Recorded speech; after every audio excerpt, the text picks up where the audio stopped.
This is Congressman Frank Pallone. I wanted to thank all of you who are joining us this year for the Armenian Genocide commemoration and for continuing to make the issue of the Armenian Genocide a priority during these challenging times. And of course, today we honor the victims and the survivors of the Armenian Genocide on its 106th anniversary and acknowledge the perseverance of the Armenian people. As you know, the House of Representatives in the last session of Congress, both the House and the Senate passed resolutions with official congressional recognition of the Armenian Genocide.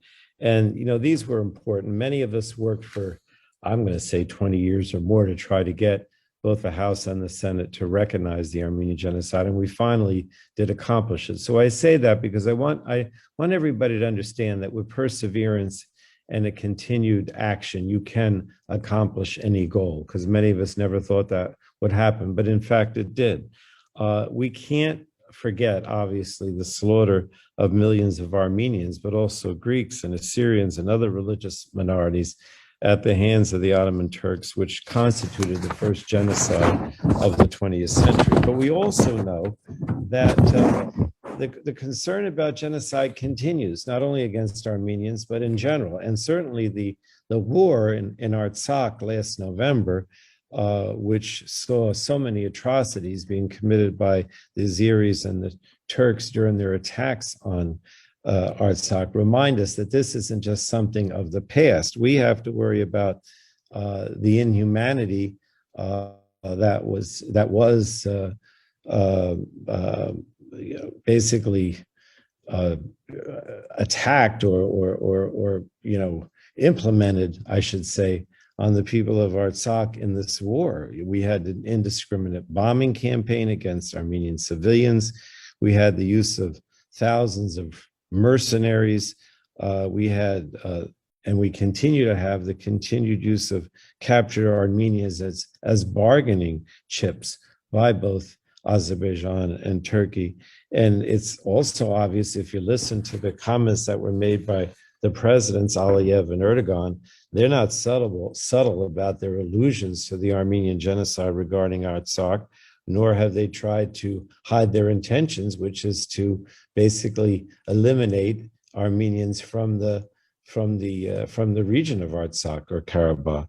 So I think the United States has to play a more crucial role here in putting an end to these aggressions and expansionist desires on the part of the Turks, and help the innocent civilians of Artsakh live on their land without the constant fear of attack. One of the concerns that I had was that under the previous administration, the United States had basically washed its hands in the region. And I think that was a major reason why the Turks and the Azeris felt that they could attack Artsakh. So to that end, our Congressional Caucus on Armenian issues, which, you know, I founded and I still am involved in as one of the co-chairs, and it's bipartisan.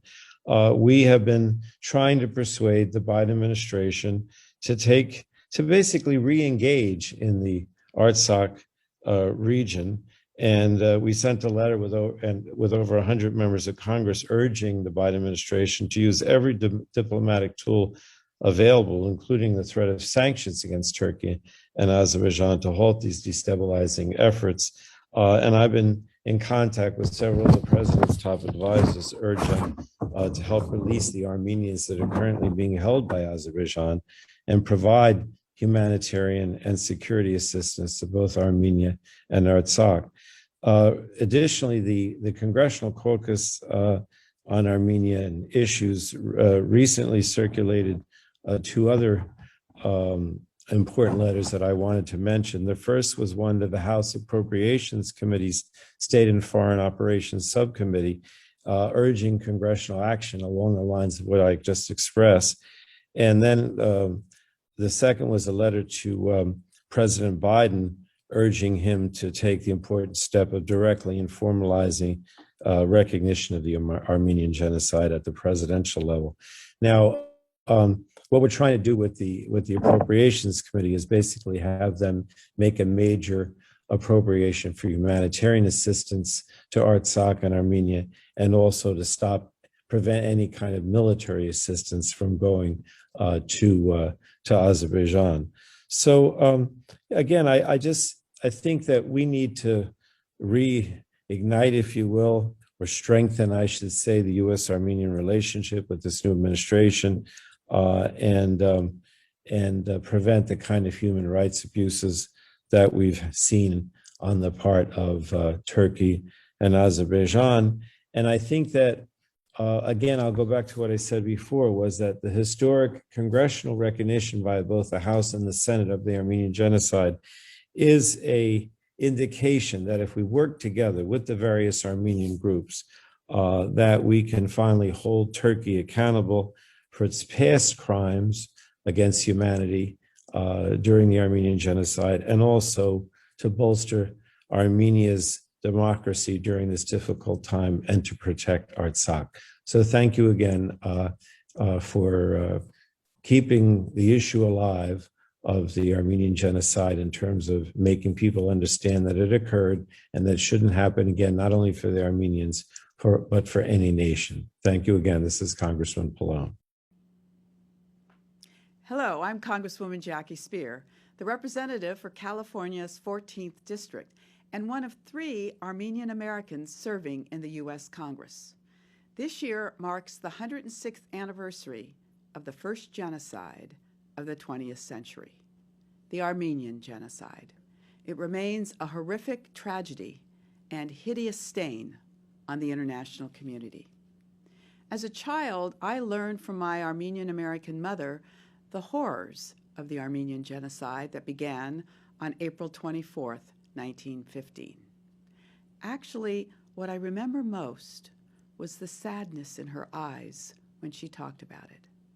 The calculated and systematic campaign by Turkey to murder 1.5 million Armenians in cold blood was and is unspeakable.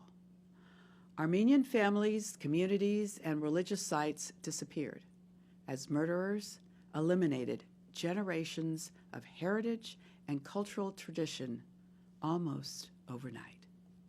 Painfully, we are seeing history repeat itself with the desecration of religious sites in Artsakh. As the co-chair of the Congressional Armenian Caucus, I am proud that Congress formally recognized the Armenian genocide through 2 historic votes in the House of Representatives and Senate 2 years ago.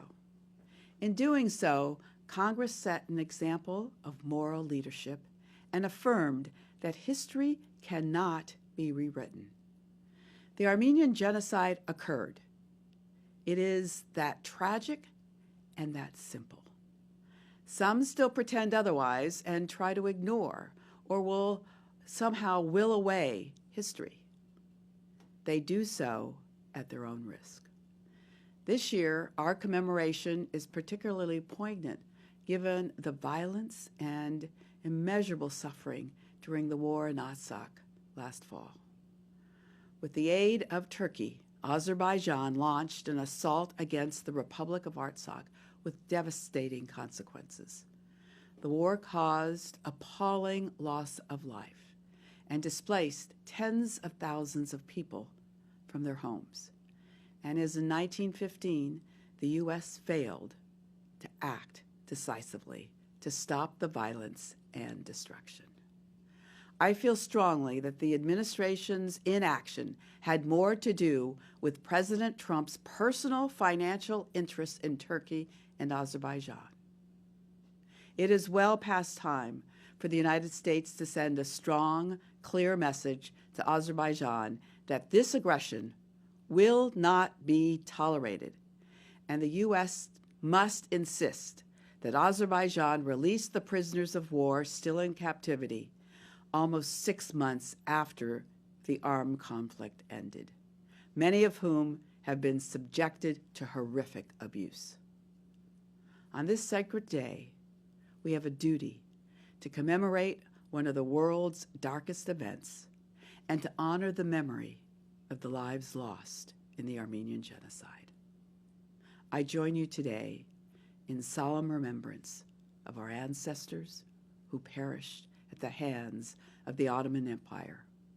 We owe it to them to continue the fight of oppression and injustice everywhere.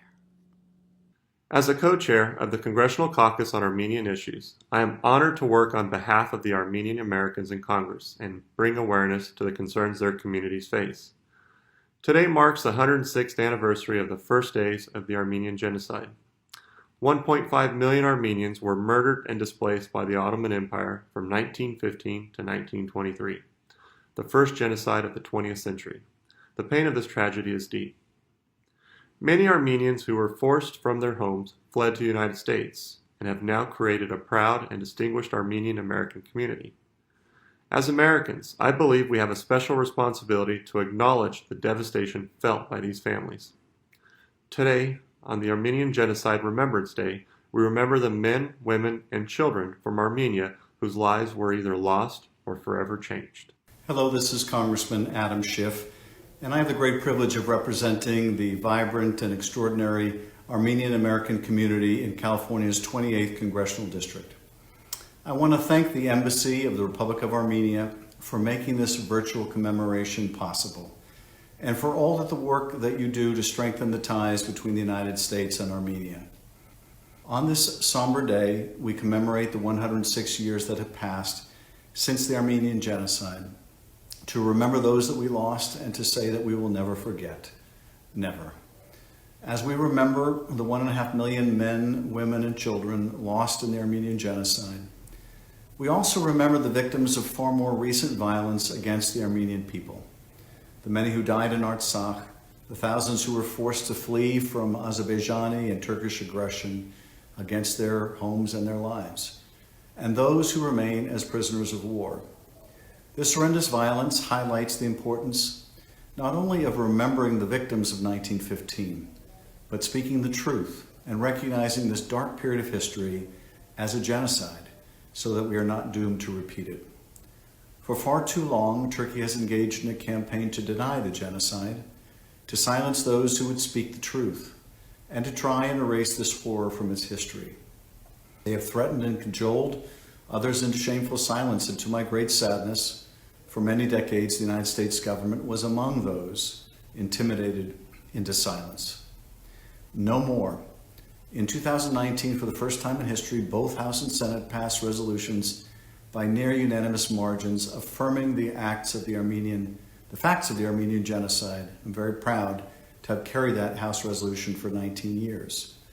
The House and Senate stated what we already know, that 106 years ago, the Ottoman Empire unleashed a campaign of death and destruction and set out to destroy the Armenian people in the first genocide of the 20th century. Today we stand together, united, stronger than ever, to say that their efforts to annihilate the Armenian people failed. Just look at the Armenian nation and diaspora. We will not bow to Turkey's demands to forget or to cover it up. I will always stand with the Armenian community to honor the martyred saints of the Armenian genocide. And our work goes on as we continue to demand and fight for justice and reparations. I will always stand with the Armenian community as we demand peace and independence for Artsakh. And I will always stand with the Armenian community as we strengthen our ties between the United States and Armenia, always. While we can never undo the atrocities of this dark chapter of human history, we must remain committed that we will never forget and will never again be intimidated into silence. Please stay safe and stay healthy. Thank you. Սիրելի հայրենակիցներ and dear members of the Armenian American community. Today, the entire Armenian nation, joined by friends worldwide, commemorates the 106th anniversary of the Armenian Genocide. Remembrances are taking place at the Tsitsernakabert Memorial in Yerevan and across Armenian communities in America and around the world. I'd like to thank the leaders of the Congressional Armenian Caucus, the heads of the Armenian Church, leaders of Armenian American advocacy groups, and the representative of Artsakh for joining us here today to mark this solemn occasion online. As we all know, 106 years ago, the Ottoman Empire launched a systematic and premeditated campaign to eradicate the Armenian nation upon our indigenous ancestral homeland. Over 1.5 million Armenians were killed and hundreds of thousands more driven from their homes, as a part of a program of mass murder and ethnic cleansing that targeted all the Christians of the empire. Decades later, Raphael Lemkin, a Holocaust survivor, coined the term genocide based on the sad experience of the Armenian genocide, laying the groundwork for the landmark UN Genocide Convention. The Armenian genocide remains as relevant today as it was a century ago. Although this crime was committed at the beginning of the 20th century, its consequences continue to this day. The Armenians and other victims continue to endure the costs of this horrific crime, and the perpetrators of this atrocity continue to harvest its fruits. Universal condemnation and commemoration by the international community and eventually by Turkey itself remains crucial. Without full recognition and reckoning with past wrongs, it is not possible to heal the wounds of the past and to put in place the foundations for a better future. We cannot build sustainable regional relations based on lies or injustice. Accordingly, the recognition of the Armenian genocide remains at the forefront of Armenia's foreign policy and will remain so for the years to come until justice has been served. As Armenians, we know firsthand the price of impunity. We have seen that indifference paves the way for new crimes against humanity. The cycle of death and destruction visited upon our nation a century ago and again last September. Azerbaijan's attack against Nagorno-Karabakh continued Turkey's genocidal legacy, depriving Armenians of the right to live in their own homeland in dignity, freedom, and security. Turkey's direct involvement made its intentions painfully clear. Ankara continues to export its policy of anti-Armenian destruction to the South Caucasus. For all these reasons and more, the recognition of the Armenian genocide remains top priority. We are encouraged in this regard by the principled stance taken by the US Congress in its 2019 Armenian genocide resolutions, and by the positive indications that the White House soon will join the America's legislature in properly condemning and commemorating this crime. We look forward to America's standing on the side of truth and justice on this issue of such deep and profound meaning for all Armenians and for all of the mankind. And I thank you very much for your attention. These days, our compatriots in the homeland, in the diaspora, as well as our friends and supporters around the globe, honor the memory of the victims of the Armenian genocide. The first genocide of the 20th century claimed lives of 1.5 million Armenians and opened doors to many other crimes against humanity. And the events of last September, when Azerbaijan, with participation of Turkey and international terrorists, attacked Artsakh, have once again demonstrated that the evil of genocide is still alive and continues to be acceptable for oppressive dictatorships around the world. Thousands of our brothers and sisters paid the ultimate price in that uneven battle. It is their sacrifice that allows us to live in Artsakh and to continue to develop as part of the Armenian civilization and as part of the Armenian homeland. We will continue to pursue our cause. We will continue our fight against the genocides in all their forms and manifestations. And we expect the United States and the international community to continue their support in our just cause. As we commemorate the Armenian genocide and pause to remember those that perished, and celebrate the survivors who made their way to the United States and made new lives here and new homes here, as Armenian Americans, we reflect on the extraordinary role in humanitarian intervention that the United States undertook during the time of the genocide, and especially under the leadership of Ambassador Henry Morgenthau. We owe Ambassador Henry Morgenthau a deep debt of gratitude, and so many others that helped the Armenian people survive. And as we reflect on the significance and importance of today in President Biden's statement, we know that this is an opportunity for the United States to forge a new chapter in the arc of history in defense of human rights. And we look forward to and welcome the President's statement. American condemnation and commemoration of the Armenian genocide by the Congress and the White House certainly holds great meaning for Armenians across America and around the world. But at its heart, U.S. recognition is less about remembering the wrongs of the past and more about getting the future right, about respecting the rights of the Armenian nation. We thank all who have brought us to this day in our community, among our coalition partners, and certainly our friends in Congress. But we owe it to ourselves to be clear about our aims, our ambitions. We have fought for so long, we have fought so hard for the truth, not simply for the sake of the truth, but in service of the justice deserved by the Armenian nation, the security required of the Armenian nation, required of Armenia's survival, a landlocked, blockaded, partitioned genocide survivor state. In the wake of Azerbaijan's attack last year, amid escalating Turkish and Azerbaijani aggression, we look forward to U.S. recognition at every level of government, informing and inspiring U.S. policy that prioritizes Artsakh's survival, Armenia's security, and a just and enduring peace based on a fair and lasting resolution of the Armenian genocide. Սիրելի ժողովուրդ, ձեզ բոլորդ սիրով գողջունեմ ապրիլ 24 այս տարվան Սրբոց նահատակած ոգեգոճման արդիվ.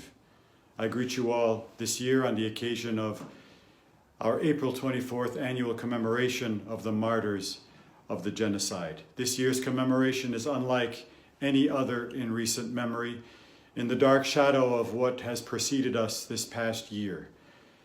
There is an ominous sign that the concept of genocide for us Armenians and for the world is somehow being perpetuated into the 21st century. A great tragedy for all humanity, for us as Armenians, but for all the world. For us, however, within the church, we are people of faith, we are people of hope. Our hope is in Jesus Christ, the same hope that inspired those martyrs of over 100 years ago, the same hope that infused those courageous young men who went to the service of our homeland just a few months ago. The only hope, my friends, comes in Jesus Christ, and true justice as well will never come from any human source. No government will ever be able to restore the lives of all of those that were lost, to heal completely the wounds in our hearts that we feel. And therefore we must place our hope, as always, within the church in our Lord. And we pray that in this coming year that he will manifest himself, reveal himself to us more fully, more completely, as we pledge ourselves, every one of us, with our families, with our friends, to follow the way of the Lord. Dear brothers and sisters and friends of the Armenian community, last week, while I was following the news on the BBC, I listened to an interview with a former Ivory Coast official who was charged with crimes against humanity and spent years behind bars in The Hague. In the interview, before the politician returned to his country, he was asked what the first thing was he would like to do. The answer amazed me. I will ask forgiveness from the victims. After 105 years of denial of the Armenian genocide, on July 22nd of the last year, 2020, the president of Turkey arrogantly and shamelessly declared that we will continue to fulfill this mission which our grandfathers have carried out for centuries in the Caucus region. Such statements are worse than the pandemic for Turkey, the entire region, and society at large. The road to revert the genocidal crime against the Armenian nation is to ask for forgiveness and offer reparations, thus starting a new page of positive relationship, cooperation, and prosperity. Our will is stronger than granite. Our patience is deeper than the oceans, and our aspirations are higher than the skies.